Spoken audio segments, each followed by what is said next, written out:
Welcome, guys, to the Shadowlands Inspired Core Raid Team meeting.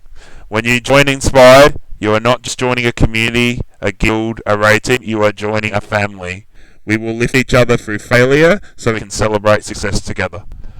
So first up, we're going to discuss a few things about the guild and why we're here. So obviously, Inspired was formed on the basis of being a community engagement guild. So a guild that is focused on making friendships, family members, connections, and all that sort of stuff. We want to grow the community that we have in this guild, especially from all the different lifestyles and places that you've come from in the past. So we love all the different personalities that you guys bring to the guild and the energy you bring to the guild. So that's something we are looking to grow. Now, this has obviously been discussed on and off, but as you know, next expansion, our core raid team will be aiming for cutting edge each tier. So that means we are no longer a relaxed Mythic progression guild like we were in BFA. We will be aiming to clear the raid in Mythic each expansion. Now, this doesn't mean our social raiding is over. We will still be running our social raid nights like we have been in the past, but the core raid team, the Mythic raid team, is going to be aiming for Mythic clears. So that's what the aim of the core raid team will be.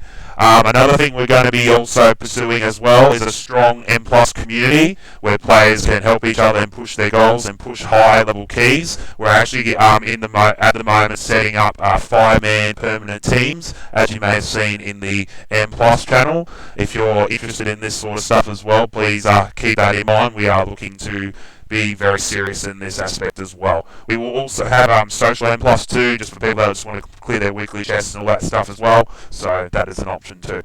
Another area we're going to be looking at building upon, hopefully next expansion a lot more than we have this expansion, is our PvP scene. So obviously we started off very small at the moment with our little PvP tournaments we've been having and a few arena runs here and there, but hopefully by the end of next expansion I'm looking at trying to make it where we have a PvP team as well eventually by the end of the expansion. Something we can use to hopefully push our way up in the tier and, you know, as a guild itself try and achieve high level PvP. So that's a big thing for us that we're going to work on next expansion. And obviously as well, the big thing I think about this guild that's very strongly positive than most others is our social community and the events that we run. So as you guys know who have been with us in the last few months in BFA, we've been running a lot of meta achievement runs and we've been doing a lot of all those sorts of social raids and transmog runs and all that sort of stuff. That is something we are going to be bringing next expansion as well, especially once we clear on our social raid nights, the raid one night. We'll probably try again using our Monday to do all those meta achievements for raids, dungeons, and even revisit some of the old expansions meta achievements too. So some of the BFA ones, some of the WOD ones, Legion ones, all that sort of stuff, especially the ones that require more than 5 people. So yeah, hopefully you guys are interested in doing all of these things next expansion, because this is the things we're going to push for. Now obviously we're going to focus on the core raid stuff tonight because that's why you guys are all here. So the big point is obviously we're moving from a relaxed Mythic progression guild to a cutting edge guild, so just keep this in mind. So a lot of you guys have been here since the start, obviously were with us during the casual Mythic time. We are moving towards a cutting edge scene, which this means that we will be changes in regards to how we're going to be running the raids and the expectations on people. So things like consistency, attitude and performance is going to be very, very much more significant than it was when we were raiding in BFA. Obviously we're a bit lax on certain things, like people not showing up with not much notice and people playing, you know, certain things at a certain level. We will be expecting people to pretty much reach certain requirements to be able to be in the team basically. So just keep that in mind. That mindset that has changed a tiny bit from where we were in BFA, so just keep that in mind. Also, another big thing is our team mindset rather than an I mindset. So basically, as you'll find throughout the slides in this meeting, there's going to be a lot of things where there will be changes in regards to rules, basically stating where it will benefit the team, as in regards to loot management and also what characters you can use in our core raids, because basically what the aim of this whole core raid team is to clear the raid each expansion, and that's what we want to do each tier where we can. And obviously as well, I see the core raid team being pretty much the integral part of the guild, pretty much the role models for the guild, so people that players can look up to, people that look up to these guys that can assist them where they can, and if they need advice, you guys will have probably the best knowledge of the game out of everyone here, outside of maybe some Elite Empire or PvP players, they may have some good knowledge as well. So as I said, guys, I will have a lot of faith in you guys to make the right choices when you're interacting with other guildies and stuff like that. None of this, any high attitude or any of those sorts of things. Use your knowledge to help others rather than digress other people. Now, I'm going to go into our important dates. So, as you know, tonight we're doing our core raid meeting, and already on Monday I've announced the first 10 selected raiders.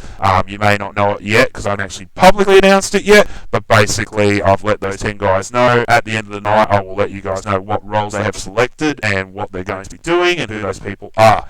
Now, the good news is, for those who haven't been selected yet or haven't been notified, we still have 20 spots left available. Now, once those 10 spots are locked in, I'm going to be posting another post about what our roles will look like. As you can see on this slide at the moment, basically, it's pretty cookie cutter. There's like 2 warlocks, 2 hunters, 2 mages, and all that. That will be adjusted a bit depending on the selections of the first 10. This will give you guys a bit of flexibility on what you want to play. Obviously, we don't want like 20 warlocks or 10 hunters or anything like that. We probably will have a cap of about 4 of one class in our 30-man teams. So, for example, we probably have up to 4 warlocks or up to 4 hunters, but no more than that. So we have a diverse group, basically. Obviously, as well, keep note of the dates for the expansion launch. So it's the 27th of October. I think it's about 10 a.m. server time it comes out. So hopefully you guys got that booked off, or you got something planned for that week, so you got free time.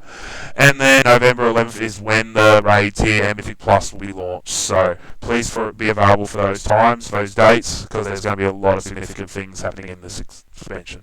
Anyway, I'm going to pass it on to Kira now. He's going to discuss a few things with you guys through the next few slides. Thank you to Bethel. So we're going to go into attendance and a few other things from here on. So to start out with, for attendance expectations, right? Because as we move forward from a mainly heroic kind of / mythic guild into a cutting edge kind of guild, this is going to be, as the Bethel mentioned, a lot more important because, obviously, attendance is going to be really important. So these are the key dates that you've probably already been very familiar with the entire time. So core raid times Wednesday, Sunday, social raid times Thursday, Monday. I don't really need to go too detailed into it. The important thing is that in some circumstances, mainly like week 1, whereby we might need a little bit of extra time to clear or down something, we might try to recommend doing something on one of the other days, like Friday, Saturday, or Tuesday, and this is mainly targeted at week 1. So if we do something like that, we'll probably ask the team, like, which days are you good with, and we'll arrange accordingly. It's not going to be a you're forced to do it kind of thing, so it's just something to keep in mind. Now, we're looking at a high attendance rate of near perfect, so that's approximately 100% attendance rate is required. And while this sounds ridiculous at the start, like, I'll be going into a few new systems that we're implementing a little later on, and those are the leave system and the bench system, the rotating bench. So with these two in mind, it actually makes that 100% a lot less intimidating than it does look at the moment, because I know a lot of people are going to be like, what the hell, 100%? But when we go into that, it will seem a lot more realistic. So with all these things in mind, like, we're going to have proper notice, because a lot of these systems, like, they're all implemented to make sure that we have no downtime, but we have a functional, like, proper team where people don't burn out. So the key goal is no downtime, no burnout. And in order to achieve all of this, we have to have proper notice, so we plan everything pretty well. So that means 24 hours notice is expected, unless it's an emergency. So, like, if something really happens at the last minute, that's fine. We will think about that on a case-by-case basis. But, like, in general, we need about 24 hours in advance if, like, you've got some other matter that needs to be attended to. And as for the next point, full session completion. Now, this means that if you turn up for the day, you can't just leave halfway or, like, towards the last 20 minutes. You're like, all right, I got work the next morning. I got to go in. I got to head off early, because that happens throughout the entirety of BFA. Like, people will be like, all right, I've worked early the next day. I'm bailing half an hour early on the raid. And the problem with that is that once we go into Mythic, obviously 20 people, one person does that, and we're in trouble.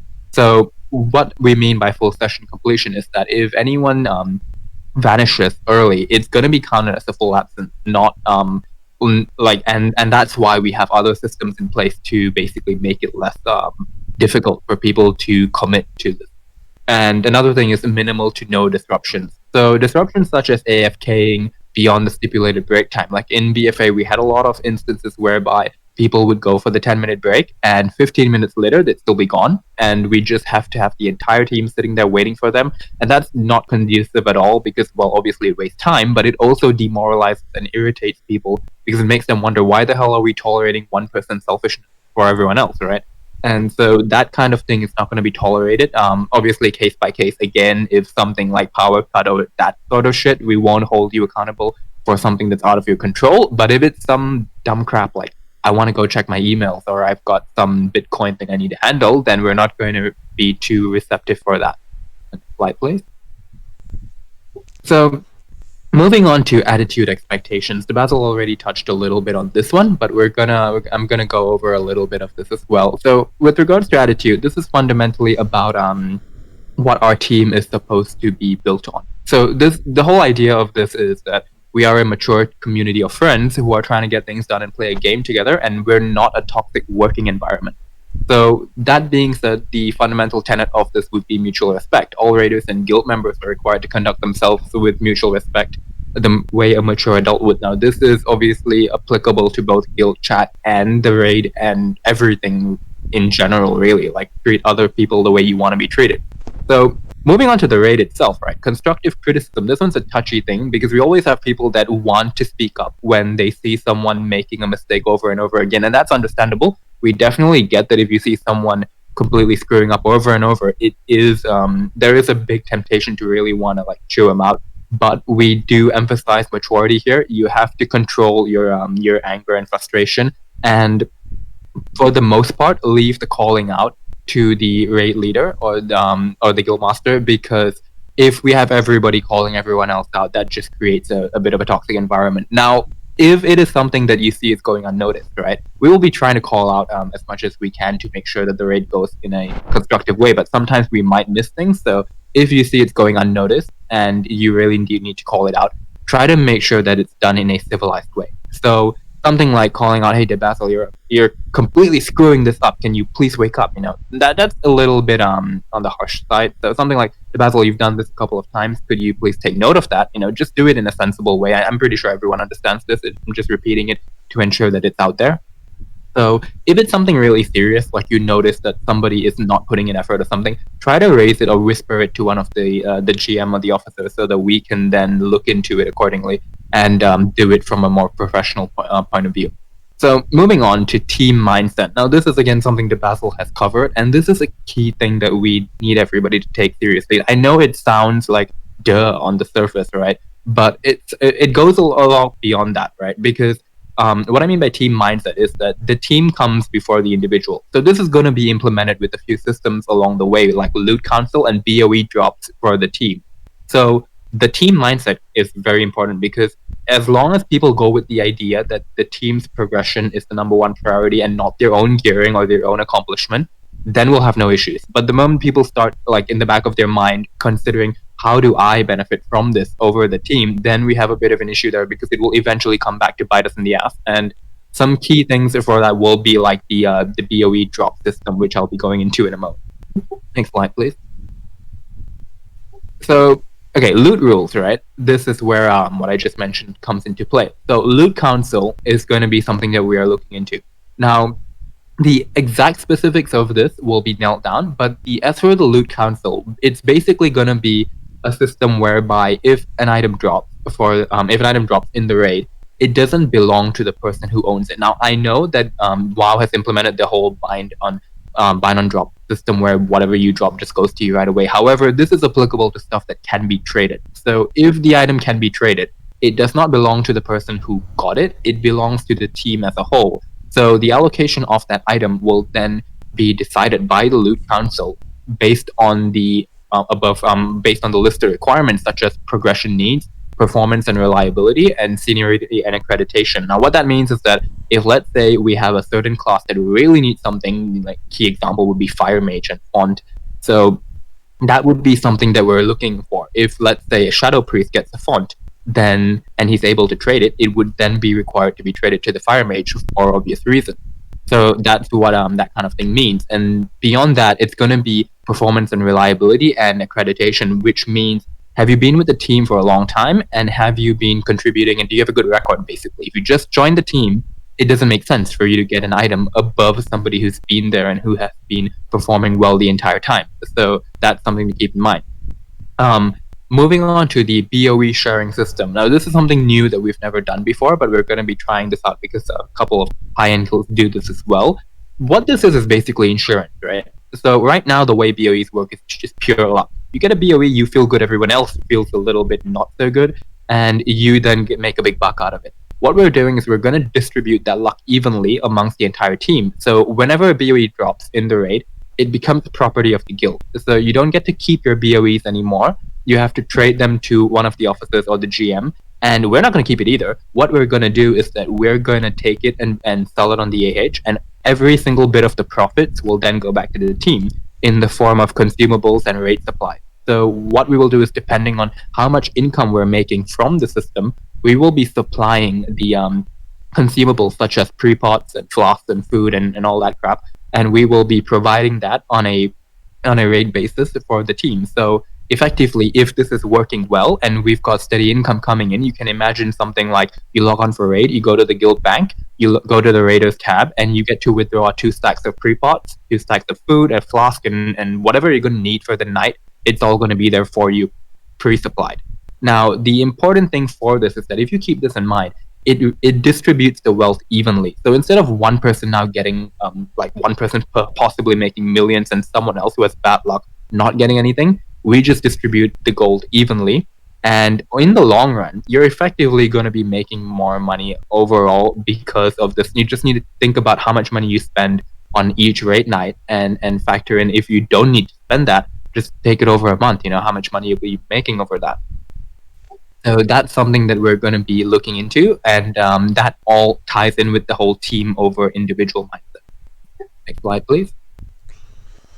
Okay, so the main and the alt policy. Now, this has to do with why we have been so fussy about picking and main, locking in your choice and that whole channel that we've had for the last few weeks, right?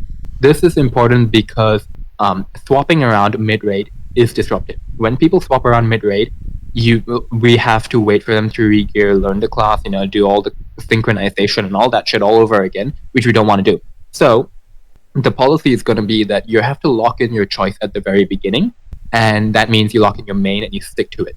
And if you're going to switch or reset, with some exceptions, with the exception of some cases, right? If you're going to switch or reset, then that means that you're basically going to reset your loot council status and all that. So you start from the bottom again. You're going to have to retrial with that new class that you want to do. You're not going to be kicked off the team, but you have to retrial with that new class so that you can prove that you can pull your weight on it, and your loot council will be reset. So you start from the bottom again. And naturally, this means alts are not allowed. Even if we did allow them, the system is designed such that they would just not be competitive in the team, because you would be leagues behind everyone else, and you wouldn't be getting easy gear the way we used to do it in BFA.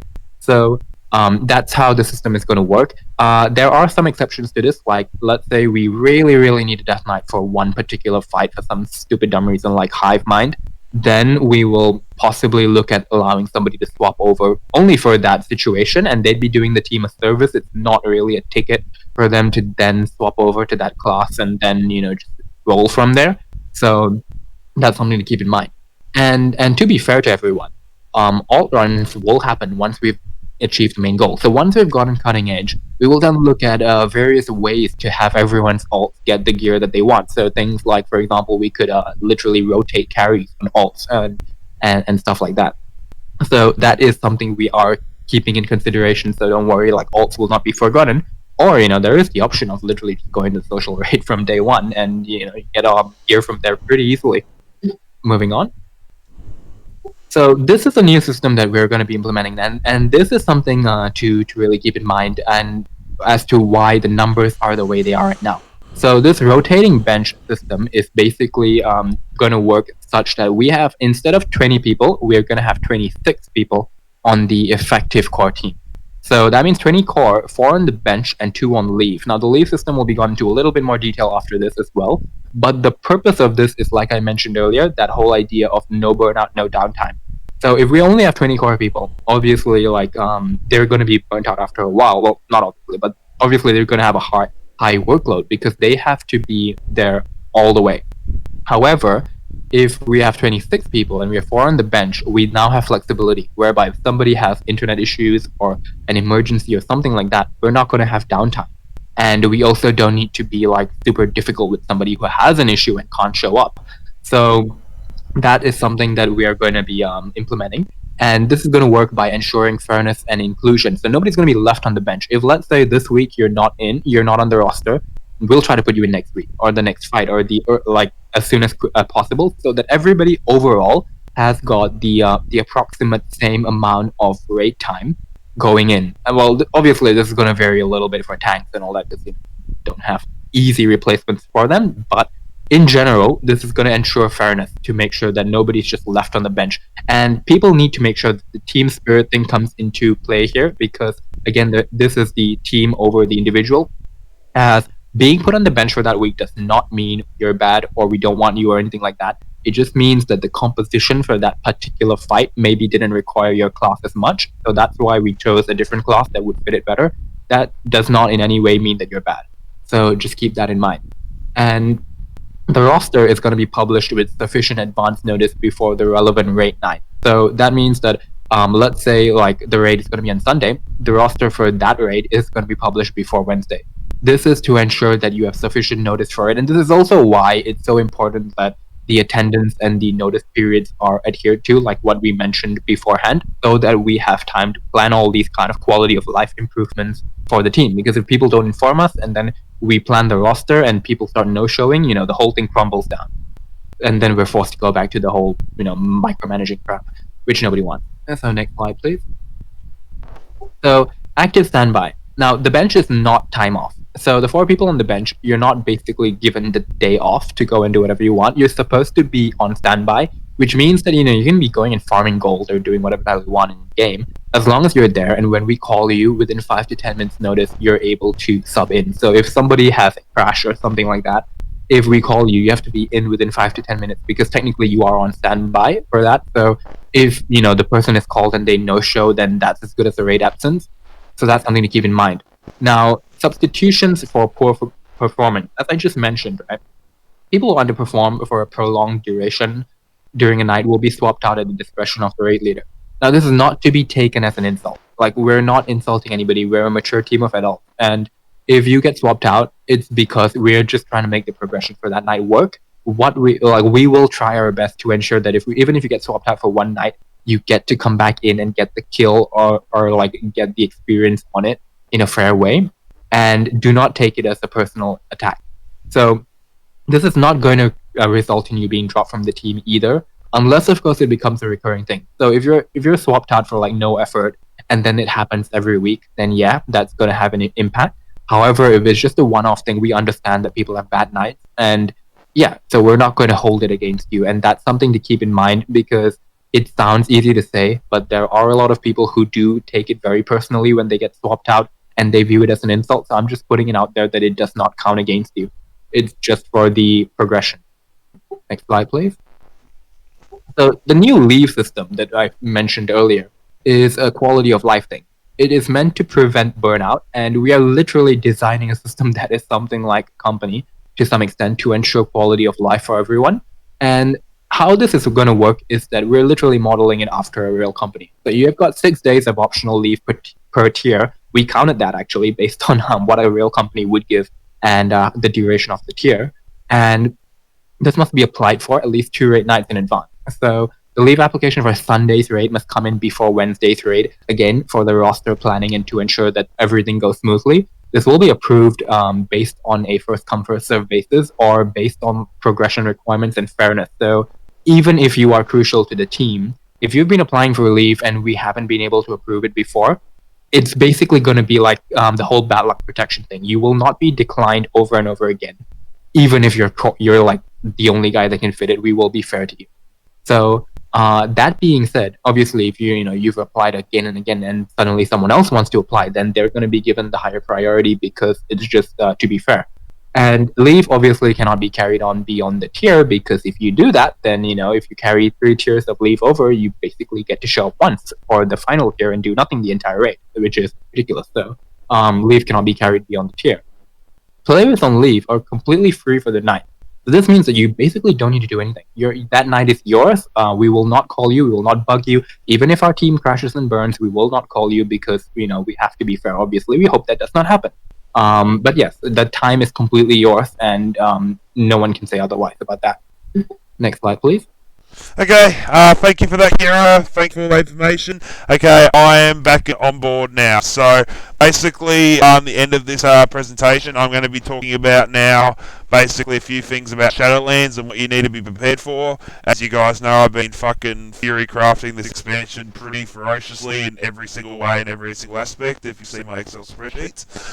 So first off, obviously pre-patch. This is going to be running next month. We're going to be running our trial raids during this time to pretty much test your skills and abilities through Heroic and Mythic Iolofa. With the removal of corruptions, basically everyone's going to be at a baseline level, so no longer someone at 470 with no corruptions will get absolutely destroyed by someone with all the corruptions. So this is going to be pretty much the fairest it's ever going to be.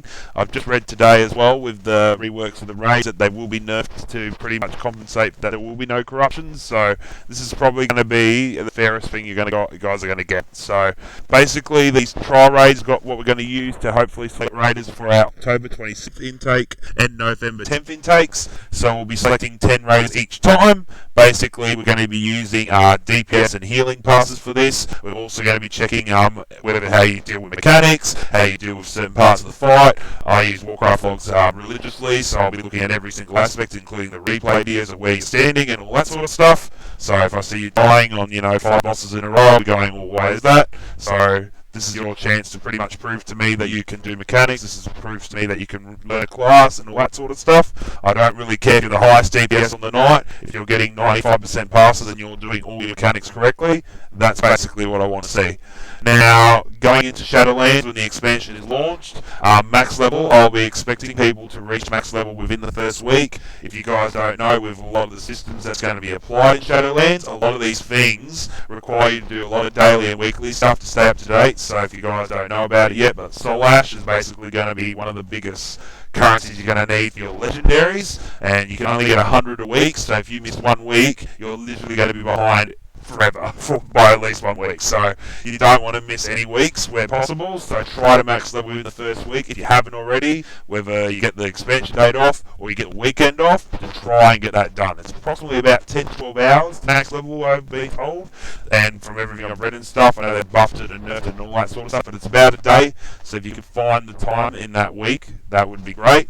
Now, the end game is going to be very significant as well in Shadowlands. There's a lot of things you've got to keep in mind. So, selecting and leveling up your Covenant. Now, at the moment, as you may know, with patch changes and all that, the Covenants are getting changed around and things like that. So, you need to keep up to date with this knowledge throughout the expansion and throughout the pre-patch dates, because things are changing all the time. Now, keep in mind the Soulbind trees as well need to be leveled up. So, there's something called basically Renown. When you do Covenants, you got to level them up so you can get the Soulbind trees, which allow you to activate your conduits, which are the equivalent of artifact relics in Legion. If you guys played Legion before, they basically buff your class to extreme levels when you get the right ones. So, in speaking of that, you also need to hunt for your legendaries and conduits too. So, legendaries are in specific places, sometimes conduits are in specific places. Their item levels are based on the content you do, and the good thing about conduits as well, say you got a normal one from a normal raid, and then you get one from a heroic raid, you will get the item level difference just from doing that. So it doesn't matter what level or item level of conduit you have, you can basically get the highest rank from the first content, even if you haven't got it before. So that's not too hard to get. Completing your weeklies and dailies. So guys, you need to make sure that you're logging on each day, doing the things that you need to do to make sure you've got your currencies and everything up to date. These things basically don't take that long. Going off what they've been saying, it's probably about an hour a day, if that.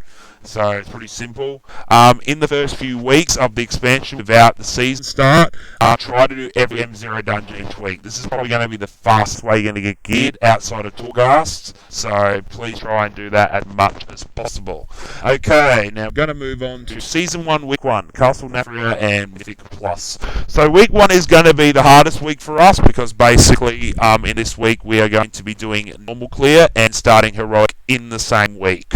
So that what that means is we're going to obviously we're going to get everyone to attend both the core raids, but we will also going to be strongly encouraging that all of you can attend at least one optional raid. I'm thinking one of the social raid nights to do this in, because basically Wednesday night we're going to be doing normal Nafria, so do as much of it as possible. The next night we'll try and clear it, and then the day 3 we're going to then do heroic. There will be a 4th night as well that I will try to run as well, but as I said, hopefully a minimum of 3 that week if possible, 4 if you've got the option to do so.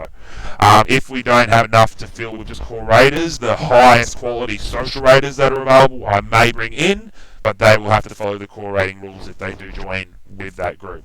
Now, just keep in mind as well, normal difficulty we will be clearing in week 1. This is your opportunity to learn the mechanics of the fight without any pressure at all. This will be the one time where everyone sucks at this fight.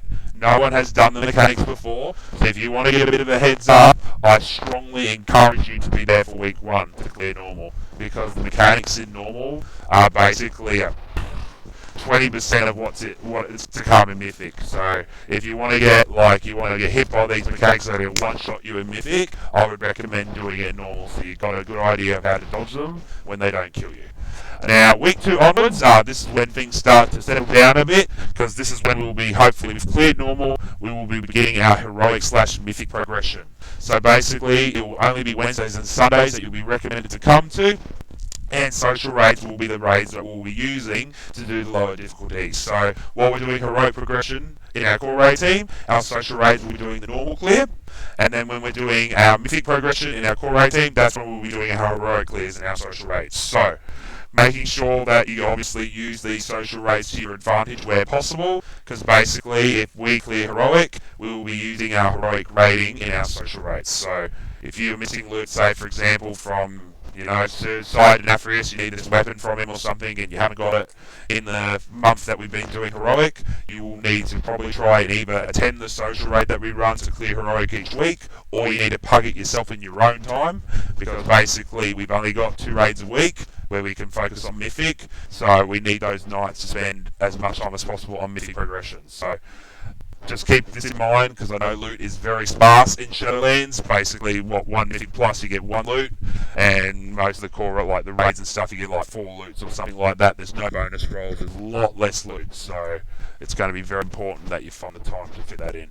Now, obviously the last bit is our Mythic Heroic Progression rating, so the things that you need to be aware of. So firstly, your raid homework. So hopefully by now, especially in the next month, you guys are starting to do some preparation in regards to knowledge of these bosses. So you guys need to read up on the 10 bosses that we're going to be killing in Shadowlands. We want you to have a functional, comprehensive understanding of these mechanics beforehand, before you turn up to the fights. We do not want people coming into a raid and go, okay, what does this fight do? Like, literally have no idea what's going on, like what the boss does and all that sort of stuff. Okay? Because basically, other than maybe the first couple of pulls, our raid calling is going to be only supplementing players' existing knowledge. So, for example, say a player, the boss does an ability on the left instead of the right, we may have to say, oh, go right, or go left. We won't be saying, the Estion is about to do a breath in the middle of the room. Like, we won't be calling the exact mechanic that's happening, we'll be calling the positioning. So, we're expecting people to know the mechanics thoroughly in all of the fights. Okay? So please, do the homework before you attend the raid in week 1, so you guys have the heads up. I do understand that people learn different ways, so some of you might be better when you go into the raid and you learn through experience, but I do expect you guys to understand, so if I call a certain mechanic out, you know exactly what I'm talking about. You may not be able to perform it or functionally work out how to fix it or get around it straight away, but I do expect you to know what's happening with that mechanic. Now, the last thing I'm going to mention is the farm bosses. So, something that we had a huge issue with in BFA, Raffian and Highline come to mind for me. Basically, when we've killed a boss a couple of times in a row, I do expect these bosses to be one-shotted every week afterwards. We've had a lot of problems in the past where we do Raffion, for example, and we wipe on it 3 times on week 12 of our Mythic Progression rating. Like, that's not acceptable in any circumstance. We will be using these farm bosses to just pile through them, get as much loot from them as quickly as possible, and move on to our Mythic Progression bosses as soon as possible. So if people are wiping and dying regularly to farm bosses, this will be seen the same way as if you were underperforming on a prog boss continuously. So please keep this in mind. Once you've killed a boss a few times in a row, 2 weeks running, you'll be expected to do these mechanics and all that automatically. So this is where the raid homework comes in. This is where all this will come together, and then pretty much we'll be clearing the raids while we're drinking beers and stuff in the background. So just keep that in mind, and we'll do very well. Now, obviously, guys, you've made it. Thank you for reading and watching this entire meeting. Hopefully, you guys have been posting questions in the meeting area. I'd like to thank Kira for all of his input into this meeting. Without his help, I definitely wouldn't have been able to get all the information out to you guys as best as I could. So, thanks to him. Would you like to say anything, Kira, before we end this meeting? Yeah, thank you to Basil for being the GM and helping with all that you've done so far as well. Thank you, guys. And thank you everyone for your attention. Thank you for showing up. We've had a pretty good attendance rating today, so it's really nice to see people take this seriously and showing up. So we'll probably cut the video recording about here, and then we'll move into a Q&A session. So if anyone has any questions or anything, just feel free to ask, and we'll be answering your questions along the way. And it will not be recorded, so you don't need to worry if you're shy about that. Yep. And for those who are watching the YouTube video right now, thank you for watching this video. As I said, we're a guild that's building, we're growing, and hopefully you guys are looking forward to joining us in the future. See you guys. Bye.